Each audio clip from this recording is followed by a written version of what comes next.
Welcome to another episode of Kingdom Built Football. I'm Logan. Got Marcus here with me. What up, what up? It's an exciting time. They got the uniforms released. We'll talk about that a little bit. Talk about some of the ESPN broadcasters who are going to be on the games throughout the UFL. And yeah, just get back into it a little bit. It's been a couple weeks, but... Yeah, a couple weeks dealing with some illnesses. Couldn't talk. So sorry for the lack of episodes. We didn't quit. Just couldn't speak. Yeah. Couldn't get much content out. Yeah, that'll happen. Yeah, flu hit the area pretty hard. Yeah, most people I know got it at some point. I haven't gotten it. I don't know if I will. I usually don't get sick too often, so we'll see what happens. Lord willing, you don't. Yeah. It sucked.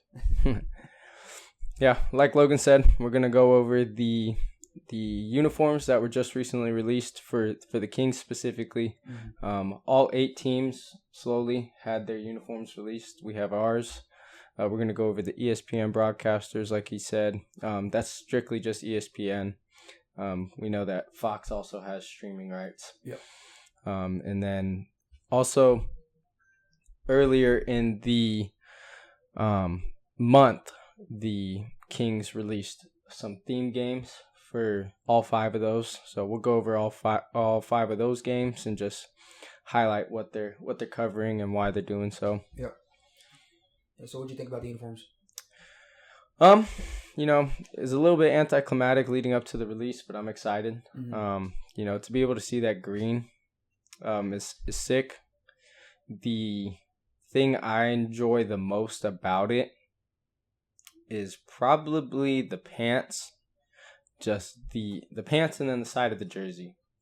Having a somewhat fleur-de-lis on the sleeve of the jersey is cool. And then what is it called? Fleur-de-lis. What is that? Isn't that like the French little thing that's always so prevalent in Louisville? Okay. Like the Saints thing? Yeah. Is that prevalent in Louisville? What's that? Yeah. Why is that? Hence our name, King Louis. Is that what it's all about? Well, is that what it comes down to? I'm pretty sure it's French provenance.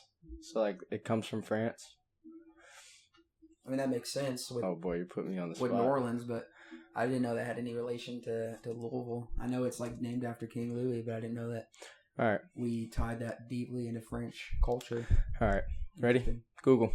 The fleur-de-lis, or the lily flower, is a stylized 3-petaled lily or iris representing French royalty, purity, light, and faith. Tracing back to ancient Babylonian and Egyptian roots, it was adopted in 12th century French monarchs, particularly King Louis VII. So is that the only reason it's tied to Louisville? Well, I haven't been here long, but... How do you spell fleur-de-lis? F-L-E-U-R-D. You see it? Yeah, I found it. It's apparently the city's official symbol. I had no idea. Of Louisville? Yeah. Yeah. Okay, there you go. Well, here we go. Yeah. I bet you that just comes from it being colonized by the French. Yeah, no, for sure. Same thing with New Orleans. Yeah. Okay. Well, you learned something new. Yeah. Little history lesson for you. Yeah, I think the uniforms look a lot like what was leaked. You were talking about the gray road jerseys instead of white, so that's interesting. Yeah, so our road jerseys, they are fully gray. There's only 2 uniforms. I'm sure you could get a couple combinations out of that. You could go, gray top, green bottoms. You could go gray bottoms, green top, whatever the case may be. They'll mix and match them? Yeah, I think so, just to change things up a bit. Mm-hmm. Probably the best would be green top, gray bottoms. I think that'd be fire. I thought an icy white, I always enjoy icy white. I just think that'd be tight. Yeah. And, with that green, could have been cool, because it's in the logo. It is, yeah. So, one thing I always find interesting about football is, in most sports, the white or the gray, I guess the gray is more like baseball's road, but, the white is usually your home uniform. Like in basketball, you wear white at home, you wear your colors on the road. But in football, it always seems to be the opposite. Like you wear your colors at home. Yeah. Each team probably has like a primary color that they want to establish with their crowd. Mm-hmm. And I think the green's a good color. I think, primarily the darker green is something I would rock. I don't know if I could rock the neon. They kind of remind me of like the old NFL Blitz, create your own uniforms. Like, I don't think you could do that in Madden much. I don't remember, but maybe you can. But I remember in NFL Blitz on the GameCube, you could create your own uniforms in your teams. And these uniforms kind of remind me of that a little bit. Little less creative, is that what you're saying? I don't know, less creative is more of like, I don't know how to explain it, more of like preset templates, kind of plug and play. Yeah.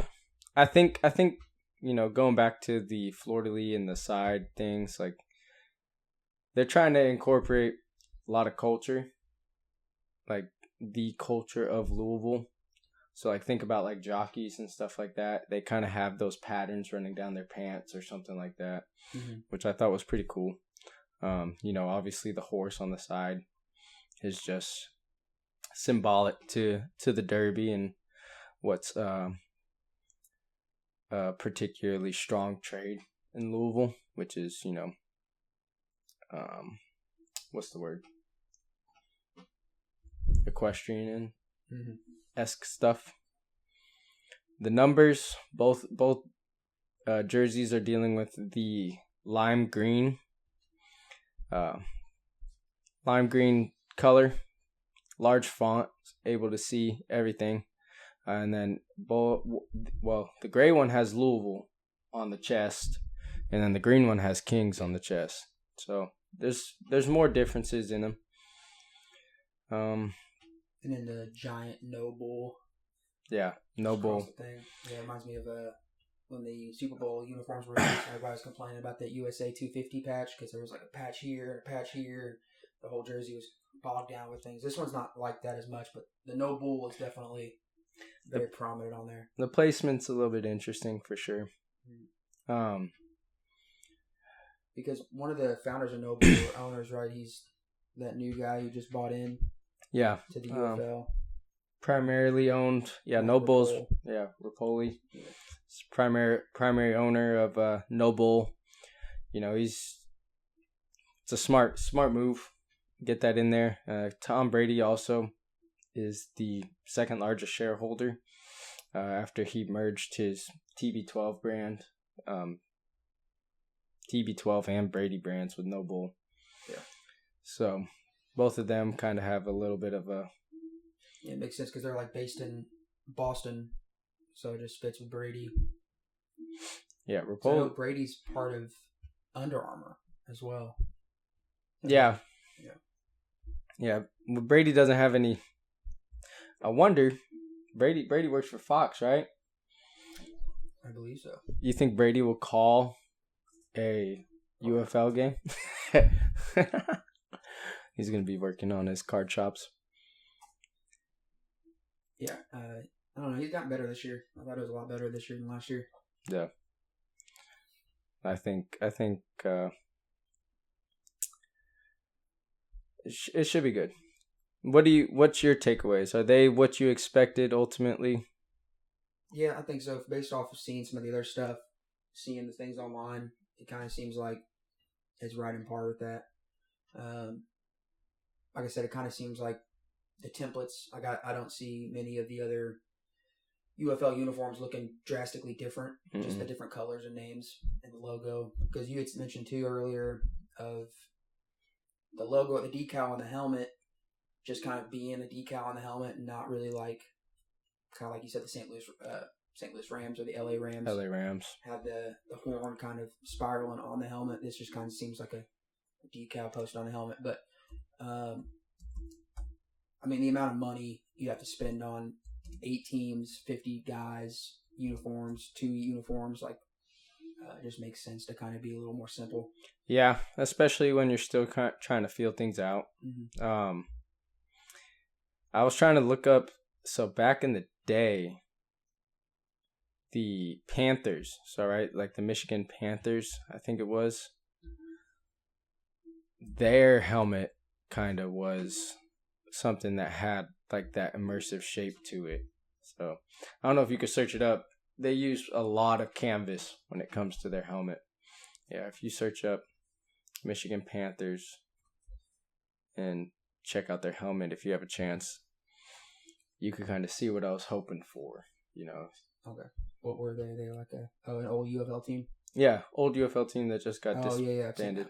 Yeah, I know what you're talking about. But you see how they could have, from the bottom to the top and wraps around with the shape of the helmet. Mm-hmm. They could have easily done it with the horse, and it would have been sick. The logo's already kind of like that anyway. Yeah.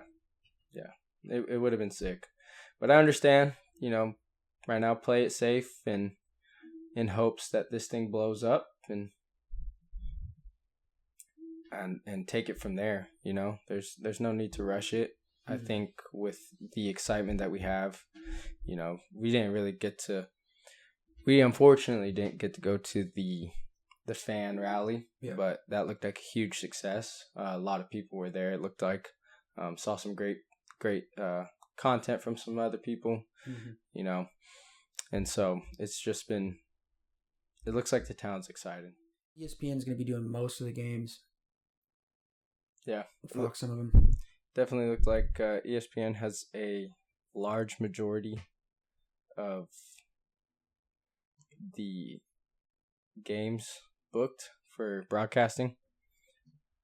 Let's see. Last time I checked. Did you recognize any of the announcers? Yeah, there's a couple announcers that I remember. Most I think recognizable would be Sam Acho. He's done it before. Mm-hmm. He's always on ESPN. He has his Acho Mind segment that he's always talking about some hot takes or something like that. Jordan Rogers, he was a quarterback, I believe, at I want to say Vanderbilt. Where was he? Yeah, Vanderbilt. Yeah. My wife knows him from being on The Bachelor. Oh, really? Yeah. I feel like a lot of ex-football players were on The Bachelor at one point. More power to him. Mark Jones and Roddy Jones is a duo I always see. I don't know whether or not it's if they're like related. I've always wondered that. Yeah, it's a pretty common last name. I might Google it right now. Roddy Jones and what? And Mark Jones? Yeah, Mark Jones. They kind of look like father-son. I ain't even gonna lie. Let me see.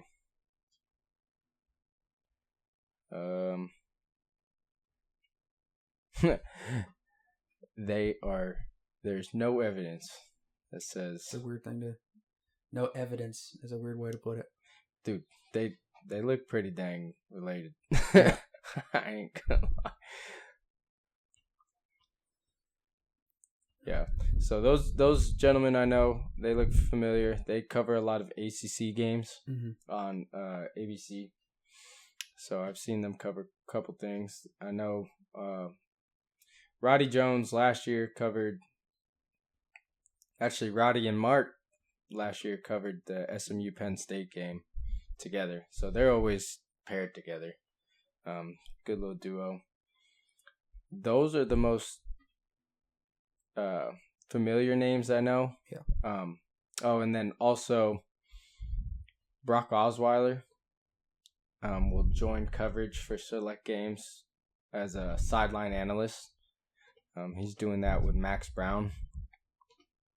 Oh, so they're going to be on the sideline. Yeah. Okay. The cool thing about the UFL is always that they offered like in-game interviews. So like say defense just had a great series and the play caller of the defense comes off, they have an opportunity to catch an interview with a sideline reporter as their offense is doing something. So it's a little bit, there's so many different aspects of this league that's different than the NFL. Yeah. That is just a lot more, I think, fan friendly. Mm-hmm. You get the sideline interviews as the game's happening, and then you also have like the POV camera angles that are happening sometimes. I think I saw a clip the other day on YouTube of somebody wearing Meta glasses or some sort playing, and at first I thought he was just like, I couldn't tell where they were at, some sort of college it looked like,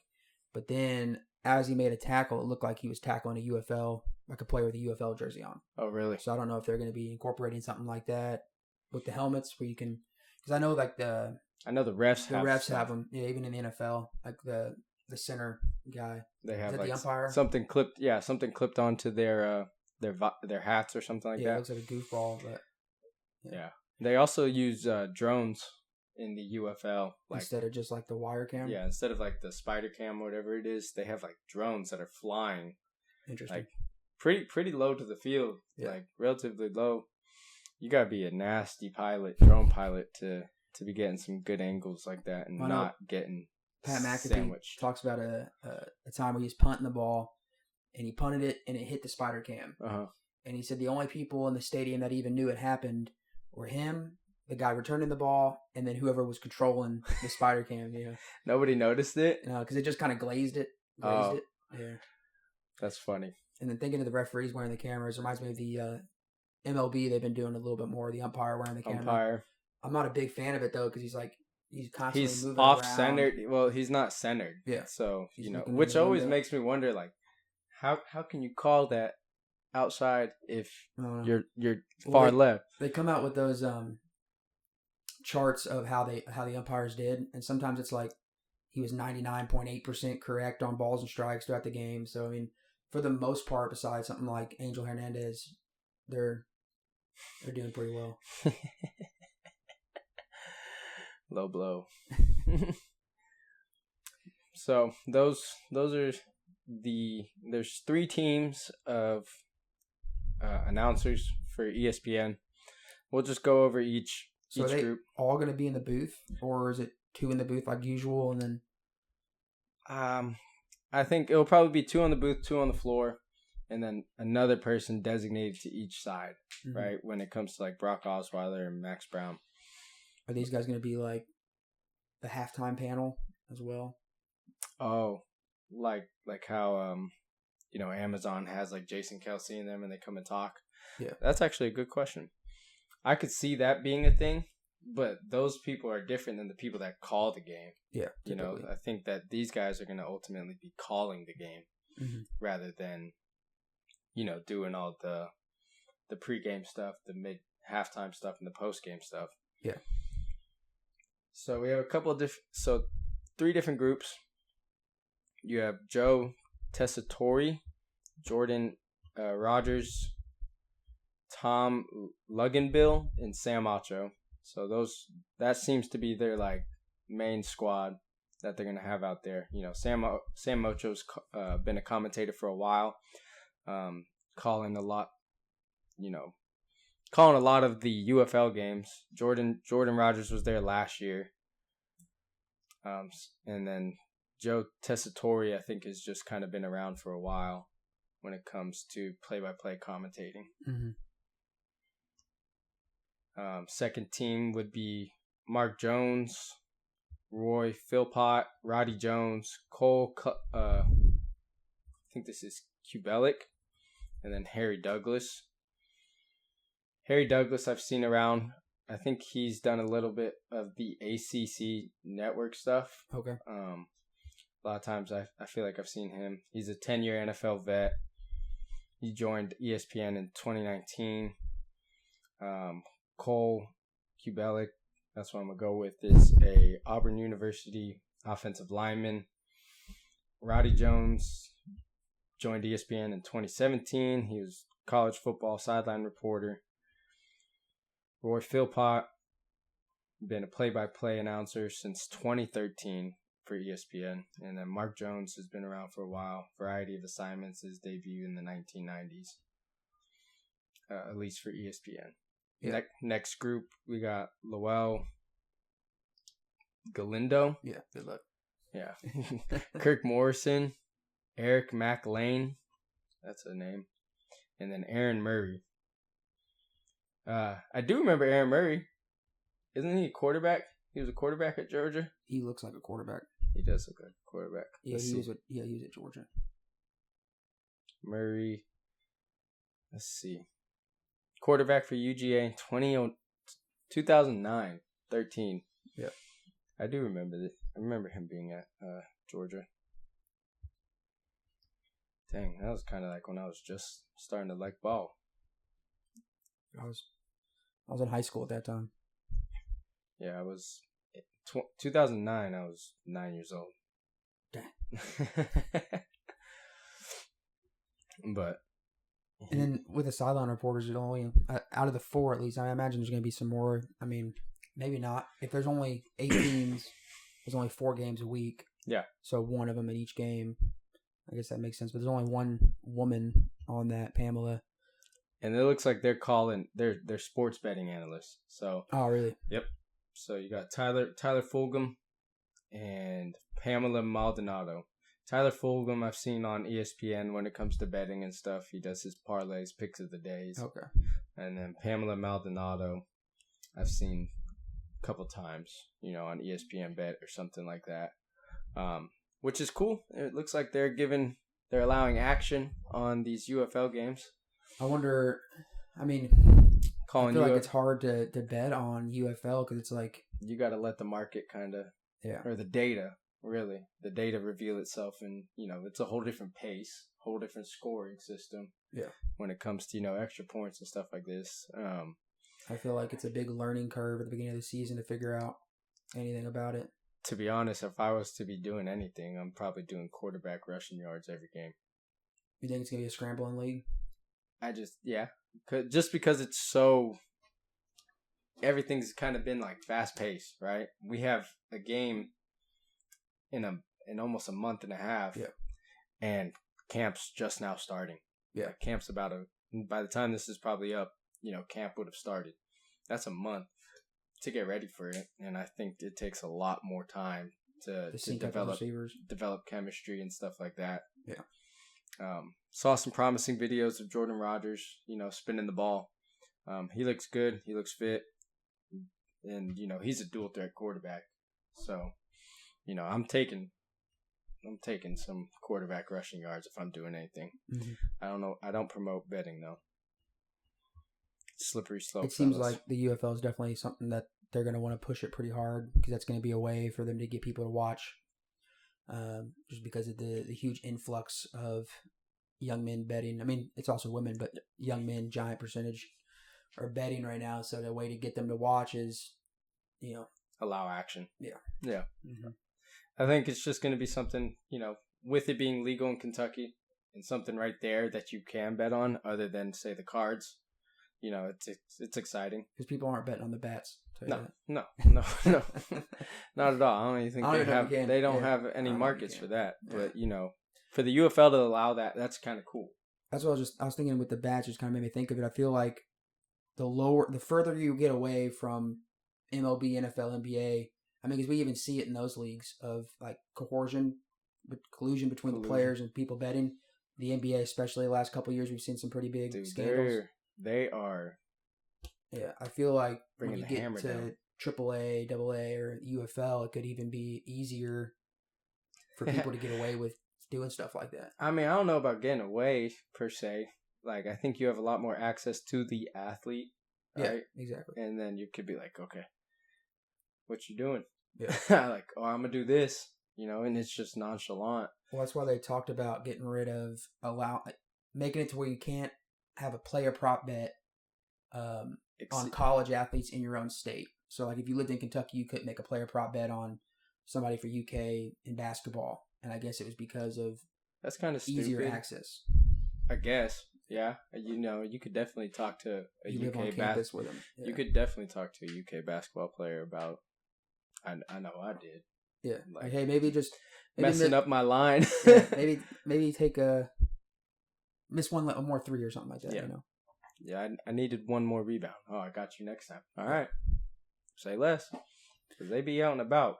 It's not hard to get access. The guy was on the Raptors that got in trouble, I think, last year or 2 years ago. It was crazy because he was like a nobody coming up from the D League or the G League, and they watch everybody's prop bets, like they're watching all that stuff, and his regular prop bets weren't getting any action. Mm-hmm. Then all of a sudden, hundreds of thousands of dollars were being dropped on him to not hit 2.5 3-pointers or something like that.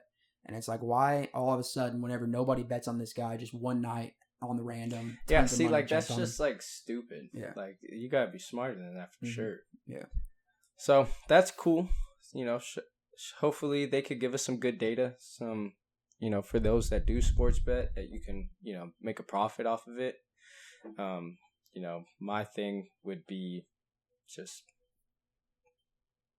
you know, play responsibly. Yeah. You know, be smart about it. Know that it's a new league. It's a new format. It's not something that's going to be easy to get some picks in. You know, probably stick to your playmakers getting touchdowns, and then, you know, props that, you know, typically happen. You know, over and unders is going to be really hard to call these first couple weeks. Yeah, I feel like there's no telling. Yeah, there's no telling. And especially even spreads. You know, you're not going to know who's a favorite. Maybe a couple. You know, the defenders probably will be favored in a lot of these games. Well, even Stallions. Then, I mean, if teams could only hold on to 12 players, it seems like it's still, like, most teams are new, even teams that have been around for a little while. Everybody's kind of new, but, like, the defenders have their quarterback back. They're back with the same coach.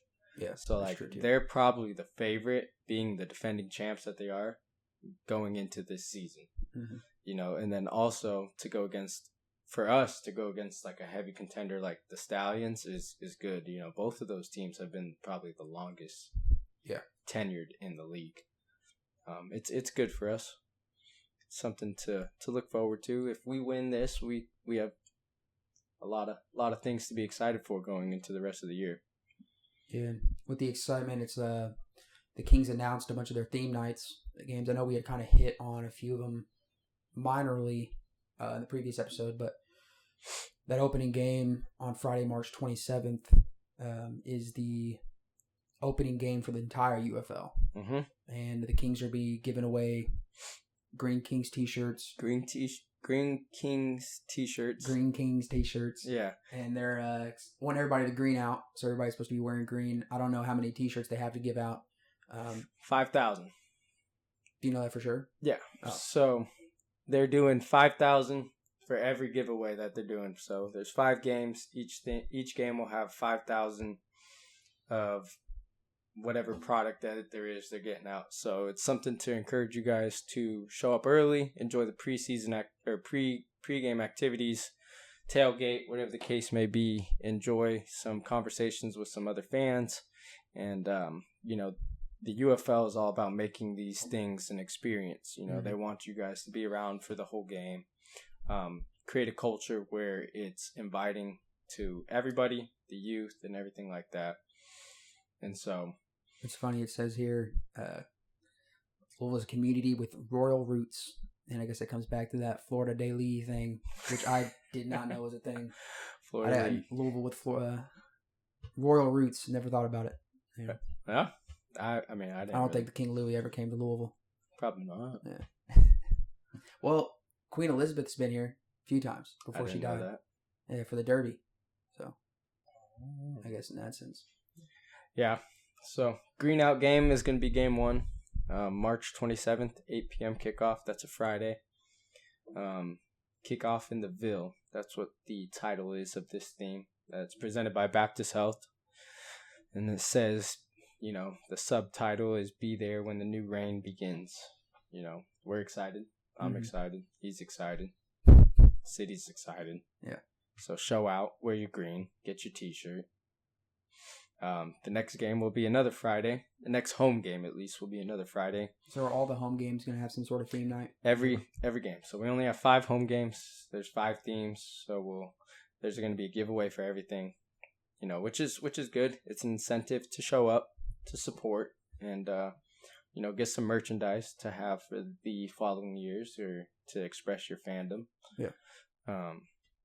You know, so the second one, April 10th, is going to be our next home game after that. So you're looking at about like a week and a half. United by Giving, one kingdom, one community, supporting Louisville families and those who help to make Louisville better. You know, it's probably going to be community focused. There's It looks like the game will rally fans, partners, and local organizations around a shared cause, which is using the power of football to unite and uplift the city of Louisville. And that is quoted from the website of the UFL. Yeah, giving out some King's Clear totes. I feel like all of these words are tongue twisters. Yeah. Some clear totes. With stadiums, it's a little bit harder to bring in your bags. So that's a good one to have right there. T-shirts I'm hyped for. That's something I want as a T-shirt. Yeah, the tote I'm not too worried about. That's you can pass it on to the girls or whatever. Pass it on to the lady. Mm-hmm. So then we come into the Thursday night game, which is April 30th, and is that the week of Derby? This is the Derby game. Yeah, the Derby game. Special Kings T-shirt. So I wonder if it's going to have something to do with Derby themed. That kind of makes sense to me. It's supposed to be celebrating students, educators, school communities. So you're supposed to wear your school colors and showcase school practice. Louisville, because I came from Evansville, Indiana, compared to Louisville, and Louisville's very big on high school sports, but especially football, with like Trinity, St. X, Male. What's the one out there? Bullitt County. Ballard. Yeah, they all have high football. Is really like high school football here is pretty big. Desmond Ritter came out of St. X, so trying to support that through the Kings. Yeah, I think that one would be cool. You got Cal too, so there's probably going to be a lot of Cal guys. Redmond was a coach at Cal. He'll probably get a lot of his boys to come out. I'm sure he was coaching there last season. They won state this year. He was there last year? Yeah. Oh, wow. I'm pretty sure, as far as I'm aware of. And they won state. So they'll probably come out and honor all those guys for football who won state this year. You get your Are they 6A through Are they 6A 1A. or are they lower? Cal? Yeah. Cal's 5A, I think. I didn't think they were. Trinity 6A. Dogs. Yeah. I don't know. I think the system's flawed. I think Cal is good enough to where they could probably play Trinity. Well, the way it works, I want to see it. I assume it works the same in Kentucky, but in Indiana, the way it works is if you win your state championship or you go to your state championship so many times, you automatically get bumped up to the next class. Really? Yeah. I thought it was based off size here. That's what it's based off size, but then if you just keep dominating and winning, they bump you up. California, where I'm from, it was all, how good you are. It didn't matter if you were a private school. It didn't matter if you were a public school. It didn't matter about the size of your school. Mm-hmm. It was really how good you were. And they got there's so many teams out there in Cali. You got 15 divisions. Oh, wow. That stem. I played in D3. Yeah. But all the big dogs St. John Bosco, Mater Dei, Centennial, those are all D1. Yeah. Actually, Santa Margarita won state, and that's team's coached by Carson Palmer. Oh, really? Well, yeah, he's an alumni there. Yeah. It's pretty cool. So that's school spirit. I think they'll honor the state champion teams that are in the area. At least I think that's a good thing to do. Get people excited for it. The next home game is May 16th. So I think we have 2 away games in between that, or 1 away game in between that. Yeah. And then we have the back-to-back home games. Yep. This is a noon kickoff. So hats off to the heroes, honoring those among us who go above and beyond. So this is going to be, our salute to service type of deal. Yeah. A special King's hat. I can imagine it's like a camo or something. I was going to say maybe they give us a crown. Maybe. I was just thinking with the green and just a military green if it's the salute to service type of game. That'd be like a cool camo with those colors. Yeah. That'd be cool. Yeah. Probably some firefighter honors, Anchorage, Metro PD, we'll get some of those guys probably on the field and everybody will cheer. It's good. We appreciate those who serve our city and our country.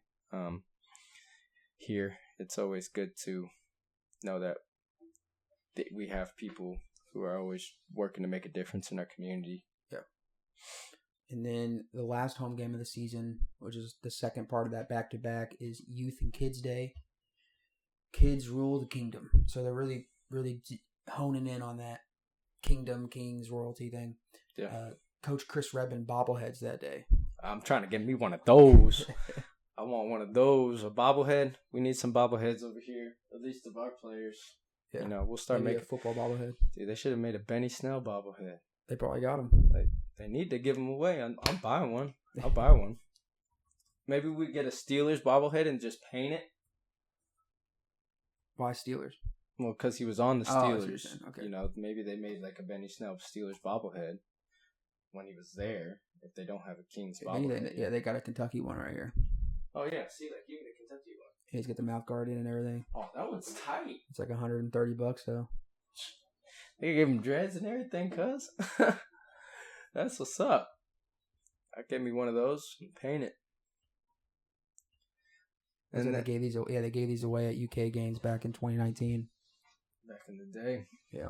Yeah, UK was popping at that time. That was a good year. I liked watching UK at the time just because of Benny Snell. Mm. You know, I was in college myself, but it was fun to watch them. Were you at UK at that time, or were you still in Texas? I was at SMU still. Yeah. So we still have access to getting season tickets, and you also have access to single game tickets still on sale. Word on the street is the home game season opener is almost sold out. Really? Okay. I've seen other things showing, you know, you still have access to getting some good seats. So be sure to check that out on the UFL website. Kings Ticket Central will have everything that you need to get your tickets early and help supporting our team. Season ticket packages still available at like $60. So if you want tickets to all 5 games and probably don't want to spend too much, $60 is a great package deal. You know, I don't think it should be an issue to watch. Like, I don't think any seat in the house is a bad seat at all. You know, I think you'll be able to see any action anywhere you get your season ticket. I think any option's good. And so it's saying here too, there's 11,600 seats in Lynch Stadium, but with the standing room as well, you're looking at about 15,000 people can be in there. Yeah. And so if you're giving away 5,000 items, you know, the first third of people to get there. They're expecting half the people to be there. You know what I'm saying? At least 5K is good either way. You know, I think that's a good number for sure in a stadium like that with something so new. Yeah. You know, I think it's going to be exciting to see how it pans out, and hopefully we see you guys there at some of these games. You know, I know at least I want to go to the Derby game because I'm not doing any Derby activities myself. Yeah. I think there'll be a lot of celebrity guests at that game, you know, with Rapoli and, you know, celebrities that come in. He'll probably host a couple people just to check it out and stay proactive while being in town for the Derby. It just makes sense. You know, The Rock should hopefully be there too. I'm trying to see The Rock. Yeah. But yeah, those are the big things that we've had going on lately with the Kings. Probably a little bit other information that should be shared is, you know, some additions added onto the team as the time leading up to camp has been decreasing. You know, a couple different free agent ads. You know, I know we got a lineman from North Dakota State. Picked up a safety, I believe. Last name was Garner. And then a couple other ballers, you know, that we've gotten picked up. And I think our team is finally finding its shape. You know, it's Redmond's seeing what we need, and he's getting guys to fill out those holes that he feels like the team has, and I think they're probably doing a great job. Did you say Lucky Jackson? Did not say Lucky Jackson. He's at Western Kentucky, and he's with the Kings now. Nice. So we got another local guy to cheer on. You know, I think that's a great way to get people to come in and share their excitement, is supporting a local person that they've either followed in college or knew from high school too. Yeah. You know, so, well, I think that brings this episode to a close.